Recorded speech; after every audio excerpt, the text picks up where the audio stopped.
خب کتاب بعدی رو که میخوام معرفی کنم کتاب خطی و نایاب بحرالمعارف که متهیأش کردیم و چون خطی قدیمی بود و خوانا نبود به صورت PDF در آوردیم. نویسنده این کتاب عبداللطیف گیلانی هستش. این کتاب در باب آموزش علوم غریبه هستش که در ادامه انواع تلسمات جلب قلوب رو آموزش میده. بعد تعریف هایی داره داخلش که در باب منازل سیارات، آموزش منازل سیارات و عرضم به حضور شما که رمز حروف تلسما رو آموزش میده. در باب تلسم محبت آموزش میده. در باب مجموع کردن شخص تلسماشو آموزش میده.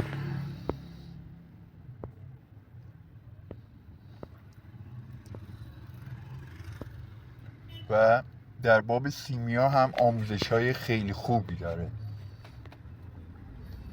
و در باب جلب درهم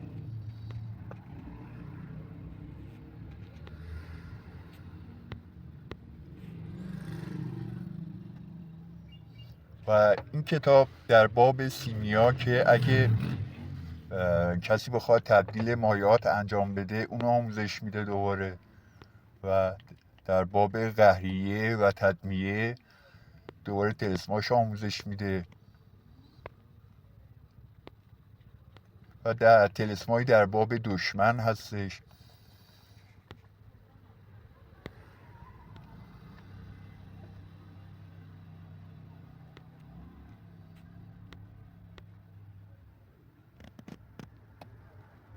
و تلسم این در باب اخفا، یعنی اگه میخوای کسی رو از دید کسانی پنهان کنی تلسمای اون رو تو کتاب دوباره به خوبی آموزش داده.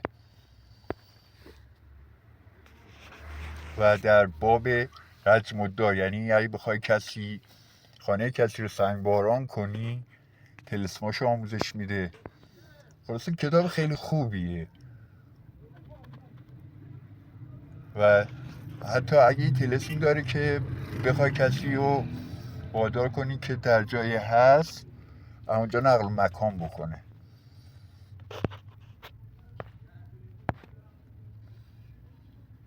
و تلسمای قصد هلاکت و فلاکت دشمن خود اون تلسما رو آموزش میده.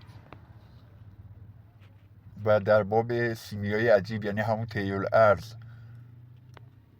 اونا رو آموزش میده تو این کتاب. فیلمشو براتون دارم یواش یواش میذارم که بتونید خودتون دقیق این کتاب رو تماشا کنید. به خاطر همینه که شمرده دارم سخن میگم، معرفی میکنم که بتونم فیلم بیشتری از صفحه های این کتاب بگیرم.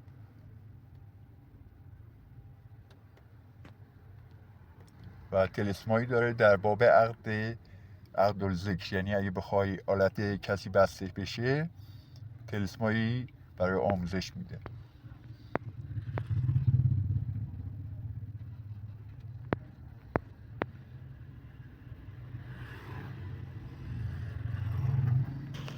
و در باب سیمیای تحویلات، یعنی بخوای آب و چیزهای دیگر رو به هم تبدیل بکنی تلسماشون هست. به اکسر عظیم هم تعبیر میشه.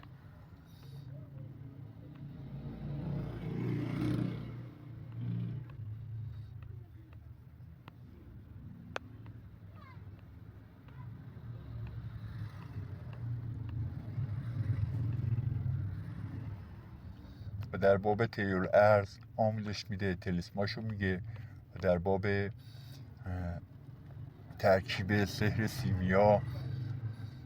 خلاصه کتاب خیلی خوبیه که 253 صفحه PDF شو در آوردیم و اگه کسی رایگان بخواد میتونم این کتابو براش بفرستم.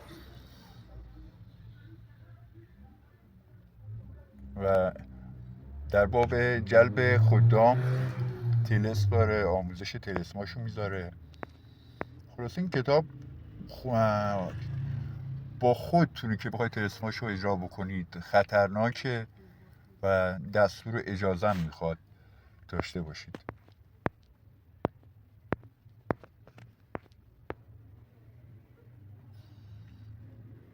یا آموزش جلب دعوت ملوک سبعه و آموزش علوم داره و آموزش آینه اسکندری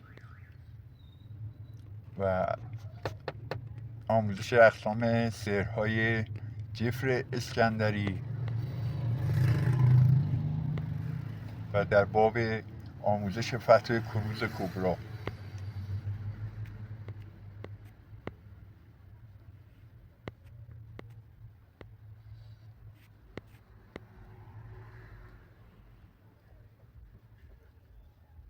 و در باب اینکه جای شک داری که گنج در اونجا پیدا میشه یا نه، یه آموزشی داره که یه